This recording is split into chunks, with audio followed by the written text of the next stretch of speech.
大师兄，我去杀个人，你在这儿等我哦。小师妹就放飞自我了吗？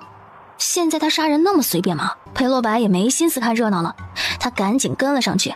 小师妹去杀人，那他得去把风啊，不然让人发现了他有危险怎么办？两人穿过了弟子们的宿舍区。你们是什么人？怎么会到这个地方来？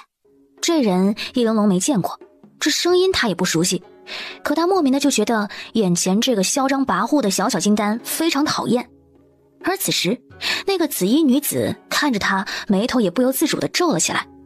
为什么他会觉得这人莫名的讨厌呢？讨厌的人杀了便是。打定主意之后，那紫衣女子忽然就拔出了手中的剑，朝着叶玲珑刺了过来。那熟悉的剑招，那丢人的气势，以及那令人非常太讨厌的气质，原来是他，叶荣月。好家伙，化妆的遇上整容的，他俩谁也没认出谁，但就是莫名的相互讨厌，讨厌到直接动手杀人的地步。他一抬手拦住了一旁的裴洛白，你别动，让我来。住手！神医谷里不可杀人。阿行带你回神医谷治病，你便是神医谷的客人。可你嚣张跋扈，性格蛮横，这已经不是你第一次故意伤人了。你若再让我遇见，我必将你赶出神医谷。叶荣月看到他了以后，直接甩脸走人。多谢姑娘搭救，我们先走啦。叶玲珑说完，赶紧跑去追叶荣月。你跟我来吧。于是两人便跟在那坐轮椅的女子身后。叶玲珑发现他们竟然进入了谷主峰后山那一片布置了结界的区域。我叫你们跟我进来，没有别的意思，只是那位姑娘性格太过暴躁凶狠，她已经不是第一次为难我神医谷弟子了。我曾见过好几次，能救的便救下来。恕弟子无知，看那位姑娘的穿着不像是神医谷的人，她为何能在神医谷如此横行霸道？没有人管吗？啊，她是阿行带回来的客人，阿行很喜欢她，对她百般照顾，宠爱有加。神医谷内自然不会有人能管得了她。原来是少谷主的朋友，那姑娘你呢？我看她挺叛逆的，你是不是能管住她？你在打听什么？我只是害怕再遇见她，我只有筑基修为。碧罗，不要把这小弟子给吓坏了，他本无心，倒是你在欲盖弥彰，引人怀疑。再说了，我的身份也不是什么秘密，作为谷主夫人，我管一管屋里的客人还是可以的。她竟然是谷主夫人，神医谷谷主詹于怀的夫人宫佩兰。听闻她当年风华绝代，倾国倾城，妙手兰心，与詹于怀是一届的一对神仙眷侣。可今天一看，她竟然这么年轻，岁月像是根本没能在她脸上留下痕迹似的。可叶玲珑总觉得，相比起传闻中的她，现实中的她少了一丝灵气，就像是一池不会流动的水，花落满池却一动不动。少谷主很喜欢她，处处宠着护着。若真的大动干戈把人赶走，伤了母子和气，只怕夫人的身体会受不了。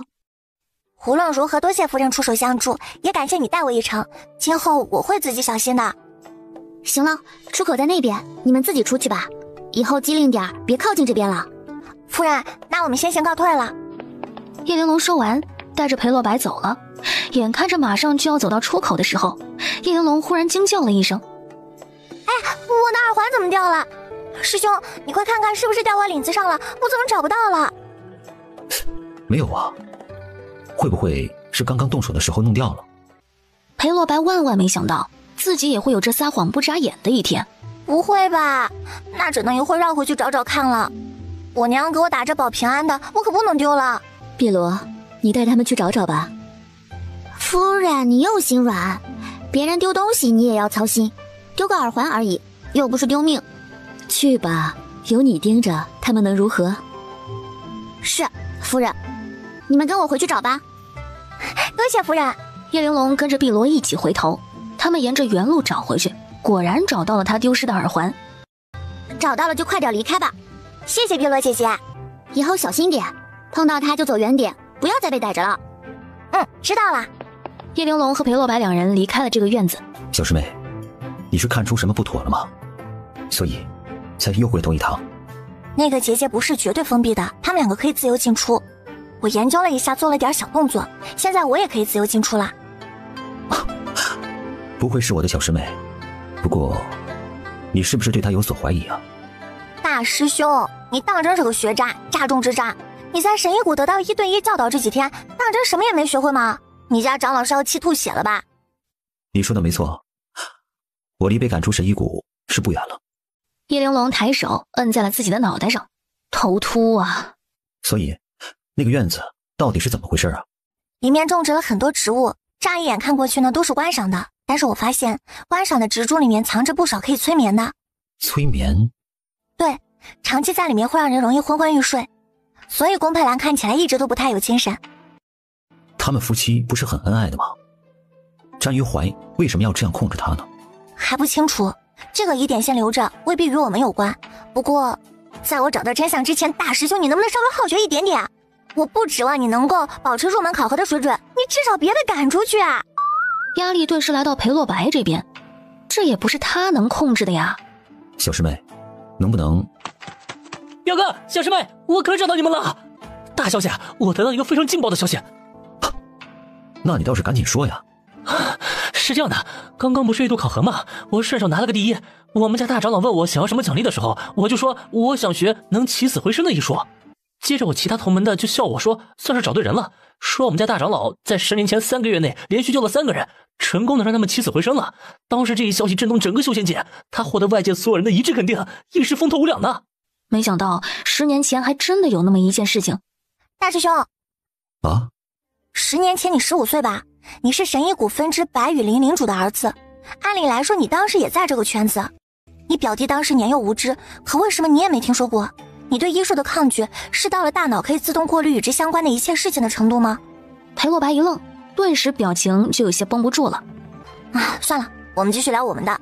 当时说到这个的时候，我家大长老脸色一下就不好看了。明明是件很光荣的事情，但他却一副不愿提及的样子，给我奖励了一株上品灵草，这事儿就算过了。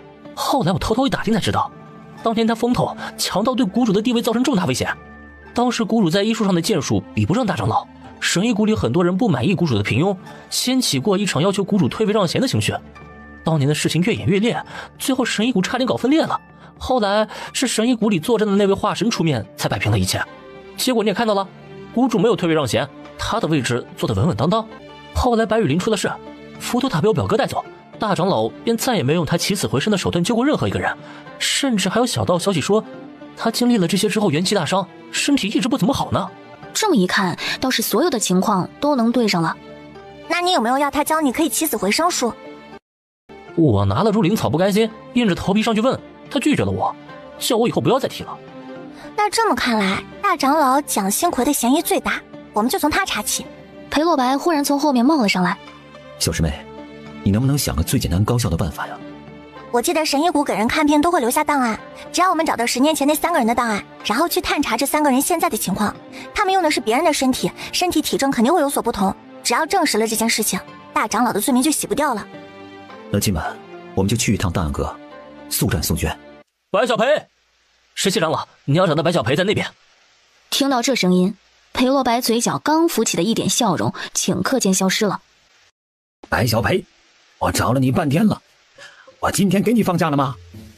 别人来看阅读考核是长长见识，你什么水平你自己不清楚吗？你有什么资格浪费时间来这里看？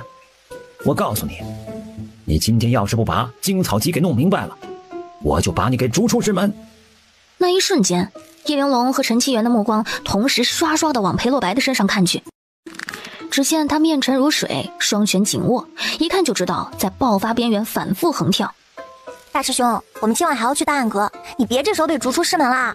裴洛白深吸了一口气，表情瞬间裂开，真的绷不住了。怎么回事啊？他不是我们这一届的筑基第一吗？是不是17长老要求太高了呀？肯定是啊，这么好的苗子还被骂成这样，而我远不如他，还天天的被18长老表扬。没想到人和人之间的差距那么大，看样子我不该满足现状，是要更努力一些了。17长老抬起手中的戒指，然后怒瞪裴洛白。只见裴洛白配合地抬起了手掌心，啪的一声，17长老毫不留情地打了下去，看得叶玲珑和陈其元目瞪口呆。该说不说，这场面值得珍藏一辈子。叶玲珑想了想，还是要保护一下大师兄的自尊心。17长老，其实他很努力的，这会儿正向我们讨教问题呢。讨教问题，你们少为他撒谎。他，哎，石七长老一看是叶玲珑和陈七元，火气一下子就消了。一个是新一堂学习成绩第一，一个是神医谷月度考核第一，能跟2个优秀的人混在一块儿，他这个猎徒或许没有那么差。原来是你们呐，我刚刚一下没认出来。石七长老眼里只有你这位最心爱的弟子，看不到旁人多正常。爱之深责之切，石七长老是个很好的师傅呢。哈哈，你这张嘴呀也太会说话了。要是我这猎徒有你这一半，我做梦都能笑醒啊！师傅，那我就继续跟他们啊，你跟他们告别吧，我带你回去学习了。裴洛白背脊一挺，浑身上下写满了拒绝。唉，表哥他看起来有那么些可怜呢。要不我们去看看他吧？关于这一株剑月草，我已经介绍完毕了，请你来回答我，它跟这里的哪一株草药相克呀？裴洛白握笔的手一顿，他低下头去翻他刚刚做的笔记。师傅，你刚刚只介绍了它的性状，没介绍它跟谁相克呀？我就知道剑月草是大寒之物，跟它相克的自然是大火之物啊！这么简单的事情，还要我跟你一个字一个字的讲清楚吗？现在你告诉我，它跟这里的哪一株相克？裴洛白认真的看了看面前的几株草药，又低下头翻了翻他的小本本。抱歉，你昨天讲的内容我记在另外一个笔记本上了，但我今天没带，我下次一定带全了。石七长老气得差点一口气没顺过去，浑身都在发抖，不停的咳嗽。裴洛白赶紧起身，将他微薄的灵力注入到石七长老的背后，帮助他顺过这一口气来。我教了你这么多，你光用手记啊？你不用脑子记吗？以后你要真的去给别人看病，难不成还从头到尾的翻笔记本吗？人都病死了，你都还找不着吧？大师兄自动过滤跟医术相关的任何内容的本事真的好强啊！石七长老还是心疼他的，不然也不会光戒尺抽不用灵力了。大家都是修炼之人，这点外力真的不痛不痒的。痛不痛不是关键，关键是他们彼此忍耐、相互折磨的过程，真是闻者落泪，见者伤心。是火焰草，火焰草，火焰草，带着火字，大火配大寒，你记住了吗？大火配大寒，这人不死也得残。完了完了，石七长老他被逼疯了。记住了。石七长老缓了口气。那你现在去把火焰草拿过来，我给你做个演示，让你看看他俩是怎么相克的。去吧。火焰草是哪一株啊？你这个不学无术的猎徒，我要将你逐出师门！大师兄学医是真的费长老。我原本想在这里等着大师兄下课以后一起去档案馆的，现在看来我可能撑不到那时候了。唉，我先回房去看书了。夜幕降临的时候，裴洛白拖着疲惫的身躯从外面走回了房间里面。小师妹，我活着回来了。那石七长老呢？他还活着吗？裴洛白认真的想了想，再这样下去的话，他那副身子骨应该熬不了多久。我不想再背上一条人命了，我们快去档案馆吧。进入档案馆之后，他们3个人迅速的查找10年前的档案，找齐全了，都在这里。这3个人，我去查，找到人我会想办法把他们带走的。那我先留在神医谷，若有事情可以给你们做个内应。我也留在神医谷吧，替你去盯着大长老，避免中途发生意外。好，那我现在马上离开。表哥，你先誊抄一份吧，不然你忘了怎么办？不必了，你们是对我有什么误解吗？区3个人的信息，我还需要抄吗？裴洛白一脸好笑的挑重点信息给他们复述了一遍。就这样，我走了。裴洛白迅速消失，留下叶玲珑和陈其元2个人在当场，心情复杂。裴洛白离开的第1天，我的徒弟呢？我那么大个徒弟呢？怎么一晚上就不见了？谁跟他一个宿舍的？他人呢？啊，叶玲玲，白小培呢？他走了。走了？对，他一大早收拾行囊离开了。那他还会回来吗？不知。他怎么就走了呢？我昨天打狠了，他受伤了吗？我也没要真的把他逐出师门呐。石七长老他学不好，你教的也辛苦，他走了对你们来说是一种解脱，你不必太过伤心。你再找找，一定能找到资质和基础更好的弟子，未来……胡说八道，管别人好不好？那是别人的弟子，跟我有什么关系？我收了他，自然是要教到底的。我都没把他逐出师门，他怎么能自己走呢？自己走的不算数。可是他学不会啊。哎，你说话注意点啊！什么叫他学不会啊？他肯定能学会的。虽然他是笨了点，记性差了点，思维慢了点，但是他求学若渴的态度好啊。叶玲珑张了张嘴，这话从头到尾他竟不知从何处反驳起。哎，无论我怎么凶怎么吼，他从来不跟我发脾气。凭这一点呢，我就愿意教他呀。长老，我是真的不知道。啊，那他要是想通了后悔了，你叫他回来吧，我就在这里等他。放心吧，石七长老，说还有机会见到他，这话我肯定带到。石七长老张了张嘴，还想说什么，最后叹息一声，失落又难过的离开了。真是一对冤种师徒，还是临时的。我一直听说黑山盟，但这还是第一次见到黑山盟的人，他们好凶啊，我感觉谷主他们要招架不住了。叶玲珑随便拉了拉旁边人的衣袖，询问发生了什么事情。他们是来神医谷求医的。求医？这求医搞得像是来寻仇。黑山盟的少盟主死了，尸体就在轿子里面，他们要神医谷把人救活了。人都死了，这还怎么救？起死回生术啊，他们就是因为这个来的。但是大长老已经很多年不用这个了，除了他，谷主和其他长老也不会啊。不救又会怎么样？神医谷里不是有一个化神吗？他们也不敢胡来吧？他们当然不会在神医谷胡来，但是他们来之前把神医谷的分支蓝之物给买卖带走了。要是救不活他们少主啊，蓝之物买卖要给他们陪葬。咱神医谷是有个化神，但黑山盟也有啊，现在打上去救人根本不可能的。这黑山盟行事可真霸道，但这对他来说也算是好事一桩，算是有机会见到大长老的起死回生术了。现在是什么情况？大长老答应了吗？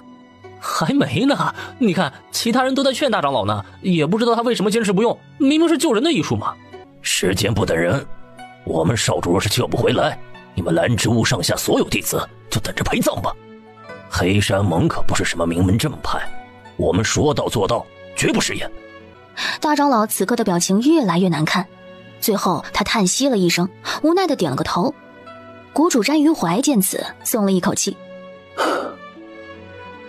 把你们少主抬到大长老峰去吧，他已经答应去救治你们少主了。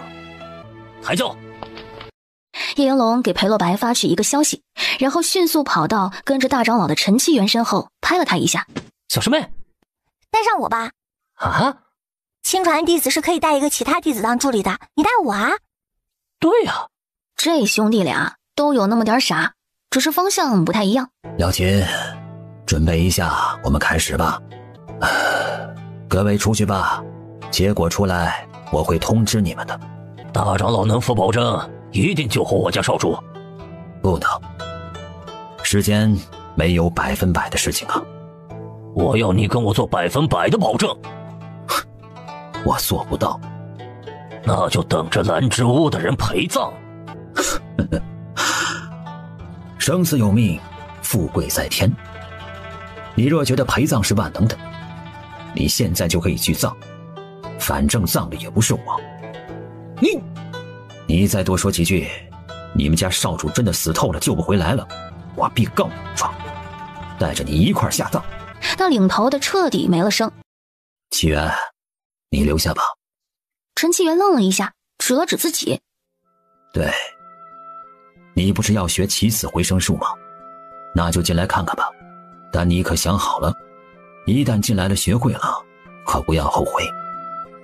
作为你的师父，我提醒你一句，这起死回生术不学最好。陈七元犹豫了一下，回头看了叶玲珑一眼。如果你不想去，那就不要去了。浮屠塔在大师兄手里，他若真的救活了，说明这一切与他无关，不必近距离观看。大长老，我想好了，我跟你进去。那你进来吧。陈七元走进去之后，叶玲珑跟在他身后也一起进去了。师傅，这是我在新一堂招的药童，以后就跟着我。大长老取了他的银针，一根一根的扎在黑山盟少主的身上。每一根他都清楚地给陈七元解释一遍。除非这人死的时候是魂飞魄散的，否则人刚死1天之内，魂魄不会走得很远。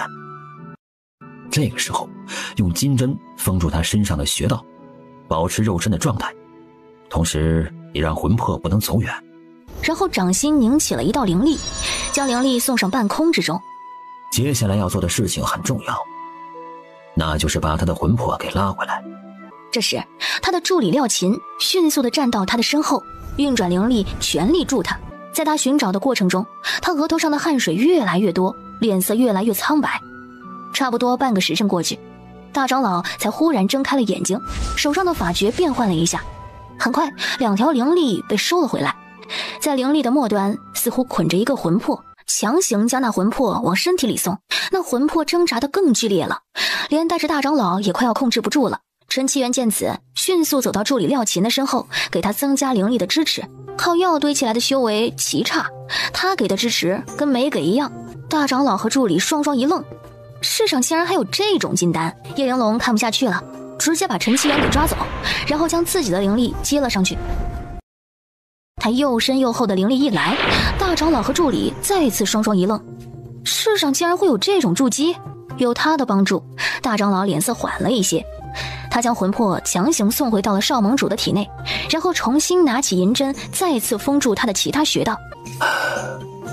他之所以会死亡，是因为身体已经坏死，不能再用了。若是他的身体依旧是死亡状态，他魂魄回来了，也还是会再走的。听到这里，叶玲珑和陈七元嗖的一下抬起了头。等了那么久的重点终于要来了。如果这个时候有可以置换的健康身体，那么一切就简单多了。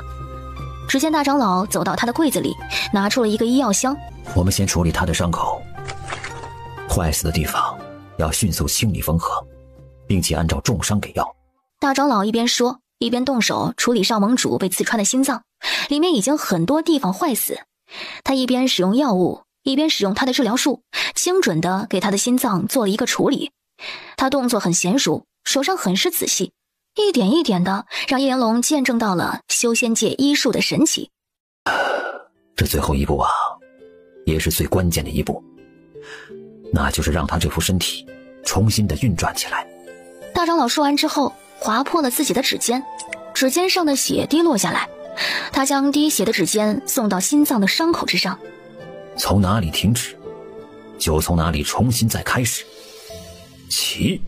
他说完之后，指尖的血混着他强大的生息，通过特殊的法诀迅速地注入到少盟主的心脏之内。叶玲珑和陈七元瞬间瞪大了双眼，他们看到的不仅是生息被注入到死亡的心脏里，他们还能看到生息的力量从大长老身上不断的流失。世上哪有什么起死回生啊，不过是以命换命罢了。七元，我为何不让你学？因为你若不会，你就不用拿自己的命去换了。你若是会了，别人会逼着你去换，即便不是逼，你心甘情愿的去换，那也是用命去换呢。这也是为什么10年前大长老连救了3人之后，他身体不堪重负，不再使用起死回生术救人的原因了。他是真的要撑不住了，养了这10年，如今这事儿一来，全白养了。看着渐渐变得苍老虚弱的大长老，想到那些还在外面大厅喝茶等待结果的谷主和长老，陈七元便觉得很不是滋味。师父，廖琴迅速地找出一枚丹药塞进他的嘴里。这时少盟主的身体开始剧烈颤抖起来。不好，身体还没有恢复，他的魂魄又要跑了。所以啊，哪有100%成功了呢？看样子蓝之物的人救不下来了呀，这害他们百来好人被杀的罪名，我是背定了。就在他近乎绝望的时候，叶玲珑上前画了几个符文，将少盟主的魂魄给压了回去。你怎么会？以前家里是抓鬼的，对魂魄类的有点研究。大长老，你专心做自己的，我来压他的魂魄。好。在叶玲珑的帮助下，少盟主的心脏跳了一下，接着第2下、第3下。成了。下一秒，脸上挂着笑容的大长老便往后倒了下去。师傅，长老。叶云龙见此，赶紧拿出一枚九转灵丹送入他的口中。你这是九转灵丹？你怎么会有这个的？家里以前还卖过药，这瓶太贵了，压箱底卖不出去，我就留着了。大长老，你若是实在过意不去啊，那回头你把账给结了，按市场价给我就可以。大长老和廖琴愣愣地看着叶玲珑，这小药童家里怎么什么都干过？后续便是陈七元一个人在忙活了。我时间不多了，七元，我跟你有缘，我会在有限的生命里把我毕生所学教给你。虽然你先成为了别人的弟子。陈七元手上的动作一顿，别以为我不知道，就你那一身医术基础，还有你的行医风格，之前必定是有人教的。虽然我不知道你来神医谷做什么，但既然你来了，成为了我的弟子，那我便倾囊相授。有个人能继承我的衣钵，也是好的呀。师傅，你在胡说什么呢？你的命还很长呢，你是修仙之人，就算你只有金丹，金丹也能活300岁的。10年前我意气风发，以为会了这起死回生之术，便可成为神医谷的第一。为了证明自己，我一口气连续3个月救了3个人。那个时候，整个下修仙界都在为我鼓掌。我满以为神医谷会从此落到我的手中，毕竟能当谷主，谁愿意当长老呢？谷主能接触到的机密，可是比长老多多了呀。可是结果你们也知道了，可笑我白忙一场，什么也得不到。所以我付出的一切都成了一场大梦啊。梦醒之后，我便安心地做自己，为10年前的轻狂无知去救赎弥补。这破身体养了这么些年了，没想到又在今天是功亏一篑了。别人的金丹能活300年，我这个金丹能活到100就顶天了。今年我已90，七元我还有10年，你好好的学呀。听到这番话，陈七元更沉默了。他安静地做着手里的事情，仿佛只要他不回答，大长老就不会死似的。看到大长老，又想起17长老，似乎这些学医的长老们都很爱惜徒弟，而且心胸也很豁达。那么到底是谁这么阴狠，会用那种手段救人呢？大长老，你知道10年前白羽灵是怎么灭门的吗？这是能随便问的吗？不会露馅吗？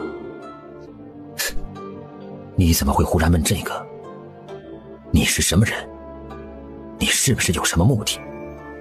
我只是在想，10年前白羽灵灭门，前不久丹心堂灭门，现在兰之屋面临灭门，神医谷既然庇佑不了，为什么要弄出这么多分支？大长老神色一缓，原来只是好奇。神医谷之前一直是这样，后来也想过撤掉分支，但你也知道，内部人多，意见大，一直没有成功。我是赞同撤除分支的，但是还没有等到我登上谷主之位，白羽灵就出事了。我记得没错的话，白羽灵出事那会儿，大长老在养伤，毕竟连续3个月救了3个人，是元气大伤的。再加上当谷主的梦想破灭了，心情不佳，大病接踵而至，根本就没有精力去管那些的。说是有机会就都撤了吧。神医谷只有1位化身，可保不住4方分支。今天的情况若是其他人也效仿，大长老你就没有10年可活了。你提醒得很对，我是该想想办法了。大长老，我有个办法可以助你一臂之力。你有什么办法？为救少盟主，修为大跌，身体大损，从此以后再也用不了这起死回生术。身体大损可以办到，可这修为大跌的话，我有办法。你们不必怀疑，我是七元的朋友，未来他还要留在这儿跟你学医术呢。他替我做担保，出了事算他的。啊？干什么啊？我还能害了你？师傅，他应该不会害你啊。大长老和廖琴顿时一惊，应该？这玩意儿还能应该的？你说吧，我相信你。不过陈其元从此以后要抵押在我这里。成交。你们问过我同意了吗？救活了，救活了，只是救活了就好，这个是件大好事啊！你刚刚说只是什么？只是大长老身体大损，修为大跌，如今只剩炼气期的修为了，以后恐怕……你说大长老怎么了？修为跌到炼气了？炼气期的修为能做什么？以后怕是要废了吧？他这会儿在哪？我们去看看他，让我来给他把脉看看。他从把脉开始到结束，眉头紧皱着，放不下来了。让他好好休息吧，他为神医谷所做的一切，大家都不会忘记的。谷主没再多说，直接转身离开了房间。大长老，从此以后一切权利再也与你无关，神医谷会养着你，但你的权利就没了。我本来就没什么权利呀，这样很好。以后我不需要再管一整风了，不需要再悬壶济世，不需要再起死回生，只要管好七元就够了。从大长老的房间里走出来之后，陈七元眉头紧皱着，一脸的不开心。怎么不愿意跟着大长老学医术？那倒不是啊，只是以后我留在这里，没有人照顾你和表哥。我和大师兄为什么会需要你照顾？你们要是病了伤了快死了，若是没有人替你们医治，很危险的。我谢谢你替我们想那么周全。一家人应该的。陈七元啊，有个非常光荣的任务要交给你完成。有多光荣？就是一旦有个意外就光荣了的那种光荣。很拗口，但听懂了。我们要不等表哥回来吧，这样擅自行动恐怕不妥呀。他即便是回来也得听我的，有什么区别？对呀，我们得抓紧时间，越快越好，晚了有可能会出意外。什么意外？我有一个大胆的猜测，我封了大长老的修为，并且公开了出去，有人要着急了。他们偷偷摸摸的上了谷主峰，在谷主峰的某个位置，他身上被画了一堆符文，然后嗖的一下天旋地转，他成功用脸着地了。是谁在那里？出来！那人看着外面没有动静，转了一圈之后便回屋去了。这是什么地方？叶玲珑对着他做了一个虚的手势，然后便拽着他的袖子往里走。刚刚外面是有什么动静吗？应该是碧罗听错了。不必那么慌张，左右我也活不了多久，病了这许多年，生死早就看淡了。夫人，你不要胡说，你还有很长的时间要活呢。少谷主都还没有成亲生子，你说你想看到他儿孙满堂呢？宫佩兰只叹了口气，什么也没再说了。夫人，夜深了，休息吧。好。你们俩就绕着这儿跑，别给抓住了啊！去吧，皮卡丘。胖头和长耳被放出去之后，跑步的动静瞬间把碧罗给引了出来。宫佩兰此时已经睡下，叶云龙悄悄地点了根催眠香放在一旁。夫人，夫人。看到他没反应了，叶云龙才带着陈希元靠近床边。你看出他有什么问题了吗？他很奇怪，他这张脸有被人动过的痕迹，他之前应该不是长这样子。陈希元把手指搭在了宫佩兰的脉搏之上。奇怪，他的身体在衰败，而且快要撑不住了，可他的身体没有任何损伤，一点病症也看不出来。那从脉象上看，这一副身体应该在多少岁？虽然衰败的厉害，但他最多30啊。30？他的儿子詹义行今年已经40，他的夫君神医谷主詹玉怀今年80。不会吧，我学了那么多年，不至于把了脉连身体年龄都看错。我不会出错，那出错的就是谷主夫人，这身体不是她的。搞了半天，利用浮屠塔做那些肮脏勾当的不是大长老，而是谷主詹于怀。为什么当年白雨灵死的那么冤枉，却没人查？因为谷主他不让查呀。那我们现在怎么办？我们先离开这里，他要不择手段对付大师兄了。他心思深沉，城府极深，大师兄会有危险的。叶玲珑说完，迅速的在宫佩兰的身上做了一个标记。做完之后，他们正要离开。客人既然远道而来，何不直接现身呢？这样偷偷摸摸的，我要怀疑阁下是不是别有用心了。就在陈其元快吓傻了的时候，他的手忽然被人抓住了。救命啊！我这里有个密道，你们先藏起来，否则被余怀发现，你们今晚谁也别想活着离开这里。听着外面沾余怀越来越近的脚步声，陈其元激动的一点头，然后毫不犹豫地朝着入口跳了进去。多谢夫人大救之恩。我只是不希望有人再因此丧命了。那么多年，我受够了。他转眼看向叶玲珑，你怎么还愣着呢？快进去吧，我身子骨弱，他要做的事情我已经拦不住了。叶玲珑点了点头，足尖一点，也跟着跳进了入口之中。他们刚走，他的房门便被詹余怀推开。有人来了。宫佩兰唇角微微勾起，露出了一抹温和如风的微笑。这里好黑啊，这是什么地方？我好像摸到了不该我摸的东西啊。这里黑，你把夜明珠拿出来不就行了？架不进你金丹期的修为，那捏个灵力在手上也能勉强照个光啊，还有什么用？这里的照明设备又不是声控的。哎，对啊。陈其元拿出了一枚夜明珠，往身边一照。这是什么东西啊？我摸到了，还粘在了身上，好恶心啊！我要死了！你要死呀你直接掏把剑出来抹脖子了结了自己，安静点啊！小师妹，为什么你非但不安慰我，你还要说那么多风凉话？按常理说，门派里的小师妹不都是暖心的小棉袄吗？我即便是棉袄，我也不会暖你，你又不是我清玄宗的。哎，对呀。这个是什么东西啊？不知道啊，我刚刚闻了一下，闻到里面有几种灵草的味道，它摸起来湿湿软软、冰冰凉凉的。这东西不是天然的，应该是人工调制而成的，还带点甜味，营养应该很好。为了证明自己的说法，陈其元从戒指里拿出了一枚种子，他将种子放在了里面，然后注入了一点灵力，几秒钟的功夫就已经长出了叶子，开出了一朵白色的小花。这东西不只是有营养，而且是养分十足，不含任何毒素。若是用来培育灵植，那绝对非常好用，甚至还可以有其他的用法。总之，这可是个宝贝。既然如此，那我不客气了。一眨眼的功夫，整一个房间的木桶就被他全部搬空了。等他意识到的时候，他赶紧把眼前剩下的最后一桶抱起来，塞进了自己的戒指里。你为什么要把这些东西据为己有？咱们得了谷主夫人的庇护，怎么能随便拿她的东西呢？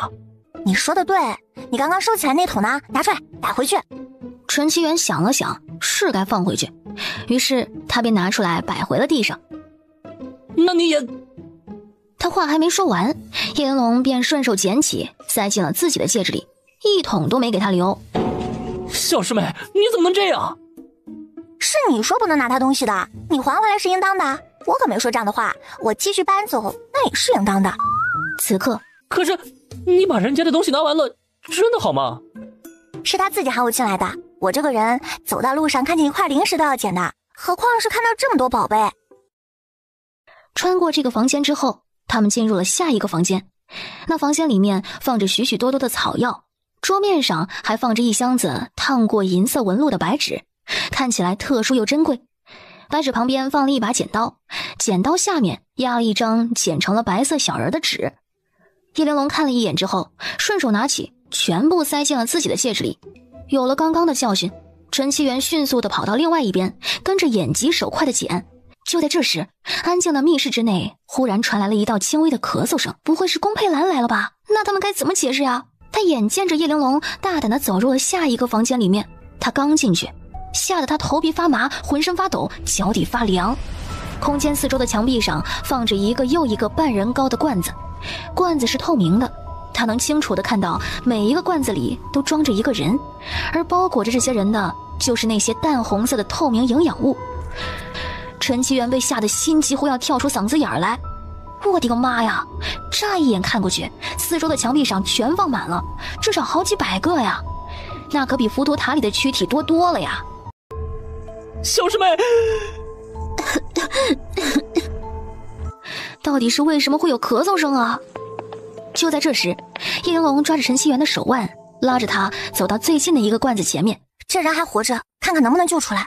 活不了了，他已经被放进了这红色的营养物里，现在把他拿出来，他的身体会枯竭而死的。那就没办法了。那些被封存起来的躯体，最外面的最新鲜，最里面的最陈旧。陈旧的那些甚至已经皮肤干枯，失去了活性，从使用角度上来说算是废了。这到底是什么情况？你还有哪里没明白？我哪里都没明白。叶玲珑头一点，也对，这才符合他的人设。你没发现这里的躯体有个共同的特征吗？她们都是女人，而且是年轻漂亮的女人。对啊，之前在浮屠塔里我还看到有男人，这里真的全都是女人，为什么？因为浮屠塔里养的躯体是丹心堂在用，丹心堂是用来为人续命，自然男女都需要准备。但这里的躯体只供宫佩兰一人使用的，所以全部都是女人。你是说，这里死了那么多人，全都是为了宫佩兰一个？怪不得他刚刚说不希望再有人丧命，这么多年他受够了。这神医谷谷主也太丧心病狂了。叶玲珑诧异地看了他一眼，七块兄这不聪明的样子也太丧心病狂了。浮屠塔不愧是至宝，他养出来的躯体基本都能养活，倒是这些营养物养出来的躯体，死亡的概率实在是太高了。所以这10年间没有了浮屠塔，为此而死的人更多了。这詹玉怀干了那么多丧心病狂的事情，隐藏了那么多年，他真的该死！我们一定要揭露他，阻止他再继续作恶，然后把宫佩兰解救出来。七元兄，啊？你毕生所学的医术里面有没有可以帮助人长脑子的？那要看情况，如果这个人是天生的脑萎缩就很难治好，因为本身不具备这个条件，但如果是后天脑部受到创伤，是有机会通过治疗重新长好的。哦，原来你早没救了。啊？陈七元完全没懂，脑子有问题跟他有什么关系啊？两人一路走，穿过这个巨大的房间之后，他们来到了一个更为广阔的空间。只见前面黑暗处出现了一个人影，这人和之前见到的所有躯体一样，也是女人，只是她站着的姿势十分诡异，那种感觉就像她是一个牵丝木偶一样，被丝线吊着站立，而此刻她的脑袋垂落着，没有支撑，没有气息，没有温度，皮肤干枯，她应该是死了很久。陈七元跟着叶玲珑再往前走，发现这一片广袤的空间里竟然挂着许许多多像他一样的躯体。之前看到的那些被营养物封存的躯体多达100具，而如今看到这些被制作成牵丝木偶一样的躯体，乍一眼望去，数量是他的3倍。这是不拿人命当命啊！两人一路走进去，看到一个角落里放着一张桌子，看样子那些在营养物里面凋零了的躯体，最后都被拿出来做成干枯的牵丝木偶，做另外的一种用法了。叶玲珑说完，看到桌面上除了各种药物和材料罐子之外，还压着一个白色的纸片小人儿。诶，詹于怀这人好有闲情逸致啊，在干这么丧心病狂的事情的时候，还捡纸片小人来解闷吗？叶玲珑没说话，他总觉得这个纸片小人不一般。这些躯体做成了牵线木偶，驱使他们的时候必定是有术法的。他走到其中一具做成了牵线木偶的躯体旁边，运转灵力，仔细地铺满整个躯体，细细地查探他身上的每一处细节。叶玲珑往背心处看了过去，在隐隐闪动的光芒中，他看到了一个纸片小人的形状。原来是这样，做这些牵线木偶的人是利用这些纸片小人来操控这一具躯体的。这种法术他有印象，应该就是传说中非常难练且非常偏门的傀儡术。小师妹，我刚刚逛了一圈，这个地方似乎是某个山体里面，后面没有房间，往里深不见底，这里面有300多个牵线木偶，就算群殴也能把我们打死。怎么办？怎么办呢？要是被詹玉环发现，我们就完蛋了。不慌，我来想办法。什么办法？还不清楚，给我点时间，我一会儿告诉你。说完，叶玲珑便找了个地方坐下来，从戒指里掏出了一本又大又厚重的书，迅速地翻了起来。小师妹，事情紧急啊！所以你安静一点，别影响我的进度。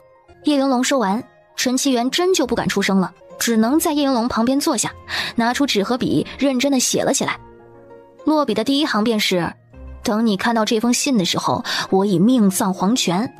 时间一点一点过去，在陈其元撕掉第18封遗书的时候，叶玲珑自信的啪的一声合上了书本。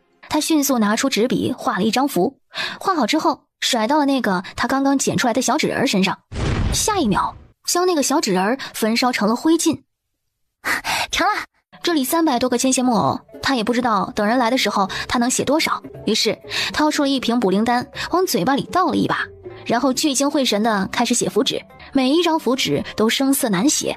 他不仅手疼，额头还冒汗水。不知道为什么，叶玲珑有一种预感，他会拉满全部仇恨，然后被疯狂针对。叶玲珑聚精会神地写符纸，希望时间能再多一点，但理想很美好，现实很残酷。